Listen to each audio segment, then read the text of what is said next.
জয় শ্রীকৃষ্ণ। রাধে রাধে।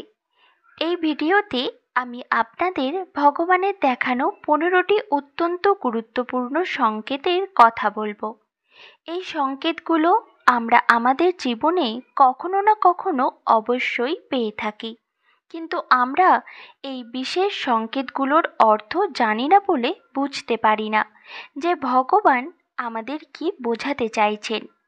এই সংকেতগুলোর অনেক ভিন্ন ভিন্ন অর্থ আছে এবং এই সংকেতগুলো অত্যন্ত গুরুত্বপূর্ণ। কিছু সংকেত যেগুলো দিয়ে ভগবান আমাদের কিছু বোঝাতে চান। যুগ যুগ ধরে ঈশ্বরের দেখানো এই সংকেতগুলোকে অত্যন্ত শুভ এবং গুরুত্বপূর্ণ বলে মেনে আসা হয়েছে এবং এটা বলা হয়েছে যে এই সংকেতগুলো ঈশ্বরের দেখানো কিছু বিশেষ সংকেত।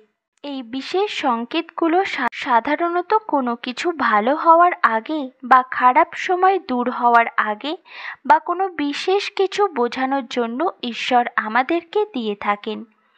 ঈশ্বরের দেখানো প্রত্যেকটি সংকেতের ভিন্ন ভিন্ন অর্থ আছে, তাই এই ভিডিওতে আমি আপনাদের ঈশ্বরের দেখানো 15টি বিশেষ গুরুত্বপূর্ণ সংকেতের কথা বলবো, যে সংকেতগুলো আপনারা দেখলে সহজেই বুঝতে পারবেন যে ঈশ্বর আপনাকে কি বোঝাতে চাইছেন।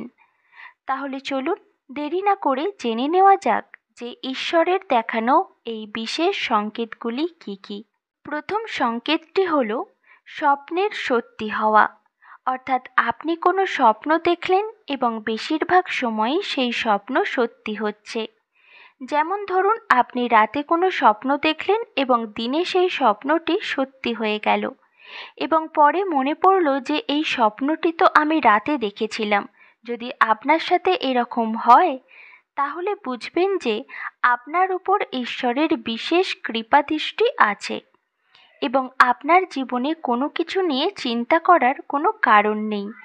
এমন অবস্থায় আপনি অবশ্যই মন দিয়ে নিজের ইষ্টদেবের পূজা করুন। দ্বিতীয় সংকেতটি হলো সঠিক সময় সঠিক সিদ্ধান্ত মাথায় আসা। আমাদের অনেক সময় এরকম পরিস্থিতি আসে যেখানে আমাদের সঠিক সিদ্ধান্ত নেওয়াটা অত্যন্ত জরুরি হয় এবং এরকম সময় দেখলেন যে আপনার মাথায় হঠাৎ করে কোনো একটি সিদ্ধান্ত এলো এবং আপনি সেই সিদ্ধান্তটি নিয়েও নিলেন এবং পরে দেখলেন যে আপনার নেওয়া সিদ্ধান্তটি সঠিক হয়ে গেল। এবং যদি আপনার সাথে এরকম প্রায়ই হয়, অর্থাৎ যখন প্রয়োজন পড়ে হঠাৎ করে কোনো না কোনো একটা সিদ্ধান্ত ঠিক মাথায় আসে আর আপনি সেটা করার পর দেখেন যে আপনি সফল হলেন, এরকম হলে বুঝবেন যে এটা ঈশ্বরের দেওয়া আপনাকে একটা বড় সংকেত। আপনার উপর ঈশ্বরের বিশেষ কৃপাদৃষ্টির ফলেই আপনার সাথে এরকম হচ্ছে। তাই আপনার জীবনে কোনো কিছু নিয়ে চিন্তা করার প্রয়োজন নেই, কারণ স্বয়ং ঈশ্বরই আপনাকে সঠিক পথ দেখাচ্ছেন।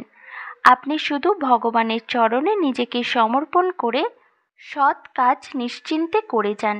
তৃতীয় সংকেতটি হলো, যদি আপনি কোনো খারাপ পরিস্থিতির মধ্যে থাকেন বা আপনার সাথে খুবই খারাপ কিছু হওয়া সত্ত্বেও আপনি পজিটিভ চিন্তা করেন এবং আপনার ঈশ্বরের উপরে সম্পূর্ণ ভরসা আছে যে তিনি অবশ্যই সব কিছু ঠিক করে দেবেন, আপনি কখনোই নিজের পরিস্থিতির জন্য ঈশ্বরকে দোষারোপ করেন না বা আপনার খারাপ সময় চললেও আপনি অন্যের খারাপ হোক কখনো চান না। কেউ খারাপ করলেও আপনি ঈশ্বরের কাছে তার ভালোই প্রার্থনা করেন, অর্থাৎ আপনি চাইলেও কারো খারাপ হোক সেটা ভাবতে পারেন না। যদি এরকম হয় তাহলে বুঝবেন যে আপনার উপর ঈশ্বরের বিশেষ কৃপাদৃষ্টি আছে, কারণ খারাপ সময় থেকে বেরোনোর একমাত্র উপায় হলো ঈশ্বরের কৃপা লাভ। আর যে খারাপ সময় প্রভুর উপরে ভরসা রাখে, অন্যের ভালো প্রার্থনা করে, তার উপর ভগবান কৃপা অবশ্যই করেন। চতুর্থ সংকেতটি হলো ভোর 3টে থেকে 5টার মধ্যে ঘুম ভেঙে যাওয়া। বন্ধুরা, রাতের বেলায় আপনি খুব গভীর নিদ্রায় থাকা সত্ত্বেও যদি আপনার ঘুম মাঝে মাঝেই ভোর 3টে থেকে 5টার মধ্যে ভেঙে যায় তাহলে বুঝবেন যে এটা ঈশ্বরের দেখানো একটি অত্যন্ত গুরুত্বপূর্ণ সংকেত। কারণ সূর্য ওঠার আগের ৪৫ মিনিট পর্যন্ত সময়কে ব্রাহ্ম মুহূর্ত বলা হয়। অর্থাৎ এই ব্রাহ্ম মুহূর্ত ৩টে থেকে ৫টার মধ্যেই একটি সময়। এই সময় প্রকৃতিতে এক অভূতপূর্ণ পরিবর্তন ঘটে, যা আপনার জীবনকে সুন্দরভাবে গড়ে তোলার জন্য সংবেদনশীল করে তোলার এবং আধ্যাত্মিক উন্নতি করার একটা অনেক বড় সুযোগ এনে দেয়। তাই যদি মাঝে মাঝে আপনার ঘুম ৩টে থেকে ৫টার মধ্যে ভেঙে যায়, তাহলে বুঝবেন যে ঈশ্বর আপনার জীবনে সুখ শান্তি লাভের একটা বিশেষ সংকেত দিচ্ছেন। আপনাকে ঈশ্বর সংকেত দিচ্ছেন তার প্রার্থনা করার, আপনার সকল সমস্যাকে জীবন থেকে দূরে সরিয়ে দেওয়ার, আধ্যাত্মিক উন্নতি করার এবং আপনার সকল মনের ইচ্ছার পূরণ করার। পঞ্চম সংকেতটি হলো প্রার্থনা করার পর চোখে জল আসা। বন্ধুরা, যদি আপনার ঈশ্বরের আরাধনা করার সময়, ধ্যান করার সময় আপনি দেখেন যে আপনার চোখ থেকে হঠাৎ করে অশ্রু ঝরছে, তাহলে বুঝবেন যে এটি ঈশ্বরের দেওয়া আপনাকে একটি অনেক বড় সংকেত। এর অর্থ হলো যে সেই সময় আপনার আত্মা ঈশ্বরের শক্তির সাথে সংযুক্ত হয়েছে। ফলে এই সময় যদি আপনি মন দিয়ে ঈশ্বরকে ডাকেন, তাহলে তিনি অবশ্যই আপনার ডাকে সাড়া দেবেন। এই সময় ঈশ্বরের কাছে করা সকল প্রার্থনাই তিনি শোনেন। ঈশ্বরের পূজা, জপ, ধ্যান করার সময় চোখে অশ্রু আসার আরেকটি কারণ হলো আপনার চিত্ত শুদ্ধ হওয়া। অর্থাৎ পূজা বা প্রার্থনার সময় চোখে অশ্রু আসলে বুঝবেন যে আপনার চিত্ত শুদ্ধ হচ্ছে, আপনার অন্তরের খারাপ সংস্কারগুলো পরিষ্কার হচ্ছে ও আপনার অন্তর শুদ্ধ হচ্ছে এবং আপনি আধ্যাত্মিক দিকে বা মূল জ্ঞানের লাভের দিকে দ্রুত এগিয়ে যাচ্ছেন। আর ঈশ্বরের বিশেষ কৃপার ফলে আপনার সাথে এরকম হচ্ছে। ষষ্ঠ সংকেতটি হলো, বন্ধুরা, যদি আপনি স্বপ্নে কোনো দেবদেবী মন্দির বা নিজের ইষ্টদেবের দর্শন করেন, তাহলে বুঝবেন এটি আপনাকে ঈশ্বরের দেওয়া একটি অনেক বড় সংকেত। এরকম স্বপ্ন আমাদের এই বোঝায় যে আমাদের উপর দৈবিক কৃপা আছে। তাই যে দেবদেবীকে স্বপ্নে দেখেছেন সেই দেবদেবীর পূজা অবশ্যই করুন।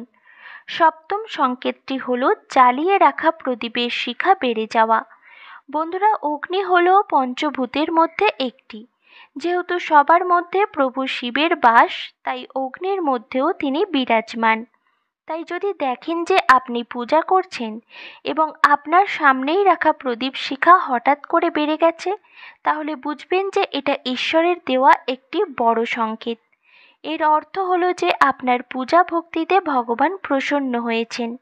এরকম সময় মন ভরে ঈশ্বরের কাছে প্রার্থনা করুন।